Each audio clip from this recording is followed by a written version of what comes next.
Hello and welcome to another episode of RAM GP's War Thunder Plane Analysis. Tonight we are going to be taking a look at the Australian fighter Boomerang Mark 1 and Mark 2. They are actually both very similar. These are both premium fighters which are in the British Directory. There you go, they are both level 4. One with an average repair cost of 2,400 lions. The other one with a cost of 3,000. Almost 3,000 lions. As premium planes, these two planes are very good at making extra experience, and most of it they make a huge lot of extra reward bonus. If you notice in the spreadsheet, you can see just below rank reward bonus. What that means is each plane has one, and depending on the plane, it is slightly different. It's a way of balancing the planes between themselves. Less powerful planes have better rewards, but premium planes have an extra 65% reward bonus, which means that this plane makes 90% extra money than what usually does any other plane in a given moment. Of course, it depends. As you can see, the Spitfire has a plus 25%, so this makes 65% more than this one. And in the Mark 1, the level 4, plus 20%, so this one is going to be doing an extra 70%. So these are very good money makers, and that's one of the things of the premium planes. They all have, well, the gift planes don't, but the premium ones have an extra 65% reward bonus, so they are very good money makers. You can see that there are two boomerangs. The second one you can only purchase after you have purchased the Boomerang Mark 1. Both are very similar. The Boomerang Mark 2 is actually a very minor modification from the Mark 1, which is this one. So you can see the Mark 1 has no mirror up here, and also is made of has more wooden components than the Boomerang Mark 2, which has more aluminium components. How does this translate into the game? Well, the Mark II maneuvers a little bit better than the Mark 1 and is a little bit better standing damage than the Mark 1, but other than that they are very similar.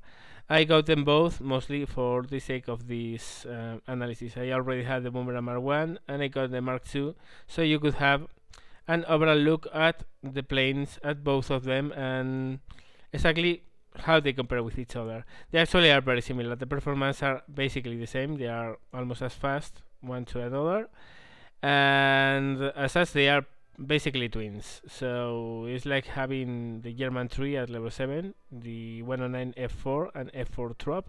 They are virtually the same plane, but you have the benefit of having both of them. So if you lose this one, you have another one in reserve. As for how this plane flies, the first thing you want to know about this plane is that it's slow. It's very slow. Yes, desperately so at times. It's not as slow as a P-plane is, but for a monoplane fighter is really slow. Of course, what this basically means also is a lightweight, so basically this means this is not a good Boomerang Thumber and doesn't accelerate very well or climb very well, so it's not a good energy fighter either. But it's very good at turns. Very good. Comparable, if not better, than the Spitfire Mark 1. So yeah, this thing turns very well. And to top it off, it has a couple of Hispano cannons in the wings, coupled with 4 light machine guns. You can see it here. 4 Browning 7.7mm and 2 Hispanos 20mm. This is exactly the same weapons you get at level 6 with your Spitfire Mark II. So you are getting a lot of firepower for a level 4. Actually, this is the hardest hitting fighter in level 4, except for the German Henkel's 112s, which are somewhat faster but maneuver way worse than this one, and the BF 1110 that you saw in the previous video, and you saw how limited that plane is. This plane is a born turn fighter. It's a very good one, and with combat flaps it really maneuvers very well.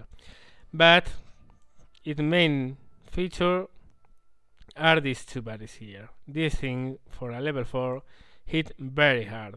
So you can go for bombers, you can go for fighters, you can really win most of the encounters you start with, because it turns very well. But of course it's a turn unborn plane as such. You are going to end up slow and low down on the deck, and sooner or later chances are that someone that you didn't see will come for you and kill you. So these aren't very survivable planes. That's the truth. But still they are very fun planes to fly. They are very good at what they do, and the pack-a-punch. They are super fun to fly. They are also not that expensive to repair. They are expensive, but they compensate for the reward bonus. So if you kill a couple of enemy fighters with this thing, you are also already going to make a lot of money. So they do very good cash. It's pretty common in a game with these fighters, if you do moderately well and get 3 or 4 kills, to get 25,000, 30,000 or even more lions. So yes, it's a good plane for what it costs. If you ask me if these planes are worth it, I will say yeah, definitely go for them. They are very good premiums.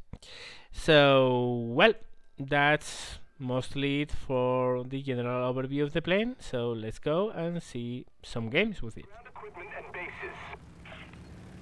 So here we are in Africa Canyons ground strike mission.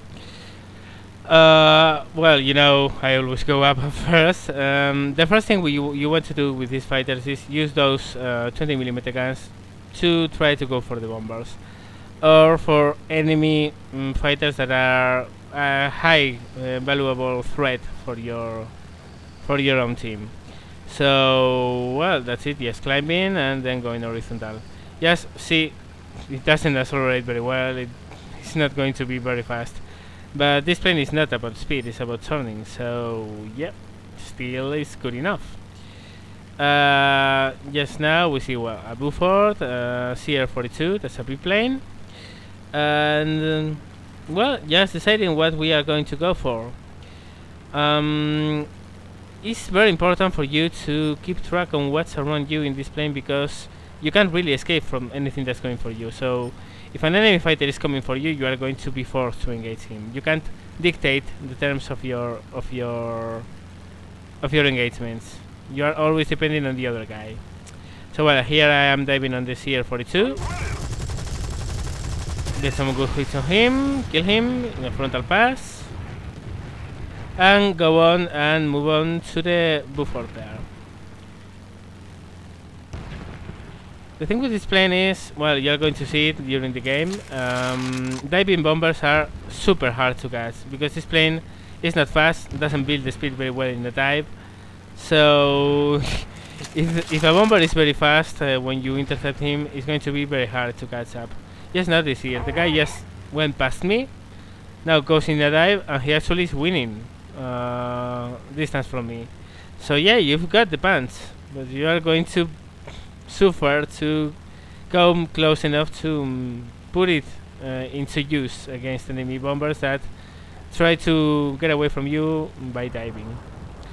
Of course, the good side of this is that the guy has dived away, so he's now vulnerable to other fighters in my team. Now I see a Boo fighter, which are planes that I absolutely hate. They are so good at this moment. So I go for him, and check this. Just a good burst, he goes on fire, and he dies. Next I see is a Cheka, and I-16. I turn towards him. See, you can see here the plane turns very well. Actually, yes. I'd say actually it's better turning that an I-16, and that's really good. So yeah, easy shot and down he goes. Now I see a PE2, and those are some trouble for this plane because they are very fast. But this guy is coming for me. I don't have cannon, so I just shoot a short burst in the frontal pass and try to come back for him. But you see, now I'm slow. I'm going to take a lot to build back my speed, and that's the problem with this plane. It's so slow. But well, you have to live with what it is. So yeah, that's it. Buford up there. I'm going to try to engage. Actually, those are two Bufords. So I'm going to engage the one that's incoming. See, he's coming super fast. So after I'm done with this frontal pass, I won't be able to catch him again. So I get some very solid hits, but no criticals. And now he's 1 speed, he's moving away, and I just can hope for a lucky hit at long ranges. And it's not happening, of course. So yes, the plane is good, but it's slow. It's very, very, very slow. Still a fun thing to fly. You saw how well this thing flies and fights in a close dot fight. Turns very well. It's a good dot fighter. It's a good footballer. Just don't expect to catch a lot of things in a long pursuit, because you won't. And I'm just going behind the Buford just as a testimonial thing, just in case he turns. But he's not turning. He's a smart guy. And also keeping an eye on what's to my right. I see an LA5 and I say hell no. I'd rather try to follow my Buford for a while more. We're ahead of the enemy. And just decide where I'm going to go, which right now is back towards where we were, because now towards our left there are a lot of enemy fighters, and we don't want to get in there right now because we are going to get overpowered. See a Buford there, which is going to be hard to catch. You saw that, and besides he's getting killed. So in the end what I do is to aim for my friendly forces, try to join with them, and then go for the bandits. And here we have an LAGG, which is a very good level 3 plane. Very good. He's gone low, so it's not an immediate threat. I'd rather keep an eye on that Stuka G. Those 37mm can do a lot of things, to be honest. Keep an eye on the LAGG just in case he's coming for me. He's not. See the Junkers 87 is behind the ridge, so I just climb. Let him pass under me. And dive on me. And well, this thing is very slow, but the Stukas are slower. So that's a guy I can catch. There you go, long burst. Some criticals. Keep on firing. No kill. Bad luck actually. He should have died, but whatever. But now I'm getting nervous because what I have behind is a LAGG 3 and I don't want him to take me by surprise. So well, the Stuk is no longer a threat. It also got killed, so no big deal. And I know the LAGG is here, so I want to take on him before he takes on me. So I just get a good situation, fire some machine gun to scare him off, Let's keep the pressure on. Victory and force him to turn so I can catch. And there you go, another kill. On fighters, these guns are very good. You are going to get a lot of very fast kills. On bombers, depends a lot. Junkers 88, good hits with cannon, but no kill. And again, that guy did a mistake. He turned. He should have kept going, and I wouldn't be able to catch. But now he turned, and now I can get him. So I get my 7.7s. So it worked. They are very hard, and then people are complaining about how easy bombers are to bring down, but you can see that's not true. They are hard to bring down. The problem is that sooner or later they are going to go down if they are let alone to their own devices. He's on fire, so another kill.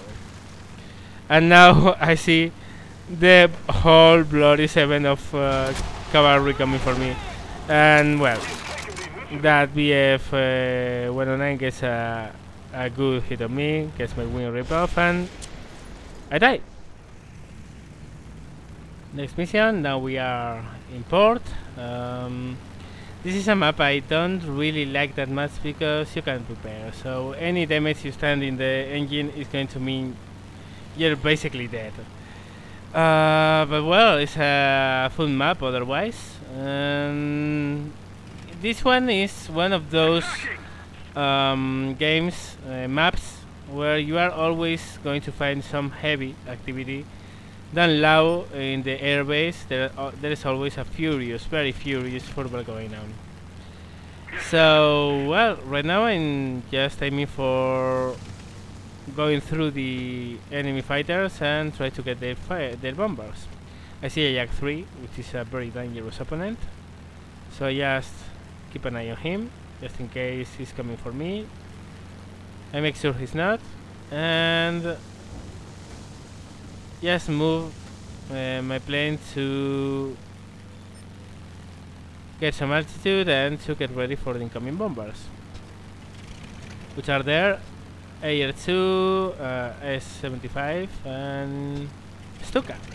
Also a lower Buford and IL-2, but Wellington, but those I'm not going to try to go for because they have enemy fighters very close by. So first target is the Sparviero, the S-79 Italian bomber, keeping an eye at all times just below, just in case something is coming up for you, and get some hits on the bomber, leveling under him, and long chains in front of us. Just fire some machine gun to scare him off, which seems we achieved, but still he's so faster. This tiny thing is it's a very fun plane to fly, but really slow. Now we see the guys braking, so we can come closer, have some good chance to get hits on him. Close the turn, follow him, and just get him with machine guns because the cannons are out of ammunition. That's the thing with the 20mm. It happens the same with the Spitfires up to the Spitfire 5. They only have 60 rounds per gun, and that's not a lot. So you really want your shots to count. See an Aerocobra being taken down there. Just keeping an eye on what I'm going to go for.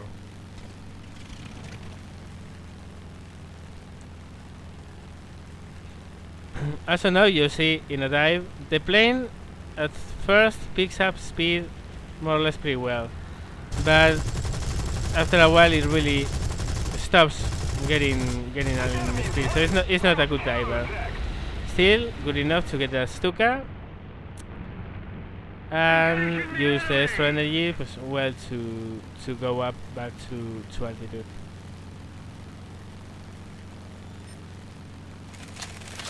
Again, keeping an eye on what's our possible next target. Reloading, because those cannons need constant reloading, to be honest.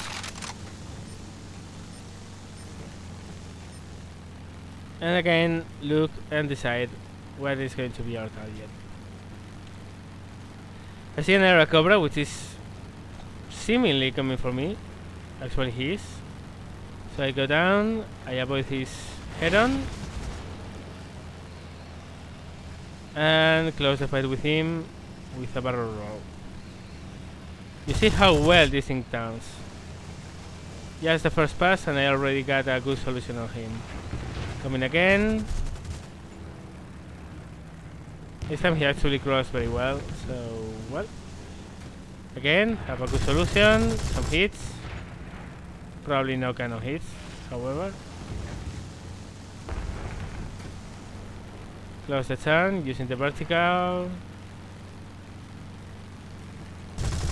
Have another shot. I miss like a dog because my aim sucks. But you can see the plane really is good. You can really turn very well with it. Actually, that guy should be dead because he's only alive because I suck at shooting. But oh well. Yak 90, very dangerous plane,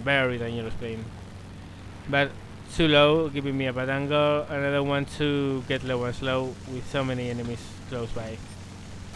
Which is going to happen eventually, because in this plane, you are going sooner or later you are going to be dragged down, and then there's no way up, doesn't climb very well. But as long as you can keep your altitude, do so, because in a way it helps you a lot to stay alive. Keeping an eye on a Henkel 51, but I notice something is shooting from behind, and I see an MC-202. And here you are going to see a good example of energy fighting in a plane that's not an energy fighter. I go up, he tries to follow me, he's hanging on his prop, but I come down and kill him. Actually, that was going in the vertical and forcing him to be hanging on his prop. That's a trademark energy fighting move in a plane that's not an energy fighter. This goes hand to hand with what I said and explained in the fighter combat school. Be flexible. That you are in a good turning plane doesn't mean you always have to turn with the enemy. You can use energy fighting in virtually any plane you are. Again, keeping a look, what's coming, what's the probable threats. Right now I'm looking below. I'm just hesitating because I know if I go down I'm not going to be able to come back up. It's that easy, but I have no other option because what's coming there is very powerful and it's more or less at my altitude. So I'd better get some shots while I can before moving away and winning some energy back. Henkel 51. Assist. Couple shots on that other guy and win some altitude back. Just a little more effort. Just try to stay away from the flock of red that came. That was the point I was before. And reverse on the vertical, level out, and eye on that Henkel 112. It's high, so it's a potential threat. But I really can't climb up there, at least not very fast, so I'm not trying. I see an MC-202 again, coming for me. I go in the vertical.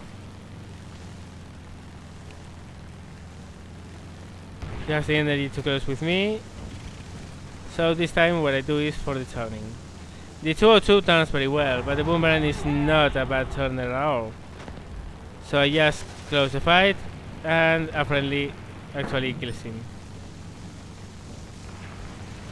Spitfire incoming. Jack down there. Very hard to decide the proper enemy to hit in this situation. So many enemies. You can't really keep track on every guy around. It's as easy as that. I see that going there is suicide, so I just turn tails. Focus on the 109. See another 109 below me. A Henkel coming for me. Avoid with barrel rolls. More barrel rolls. Level out just at sea level. Close behind him and he gets taken out. But you see how well this plane turns. It's not a zero, of course, it's not a Japanese plane, but it turns very well. It's a pretty good plane at turning. F6F, lots of enemies, and you see, now I'm low and I'm slow. Keep it up. Basically, now I'm not in a good energetic situation. I see an F6F. Go to see if I can get some hits, which I can't. Focus on the MC200, which is going up. He's giving me a clear shot, so there you go. Again, those cannons on fighters do a very, very, very fast job.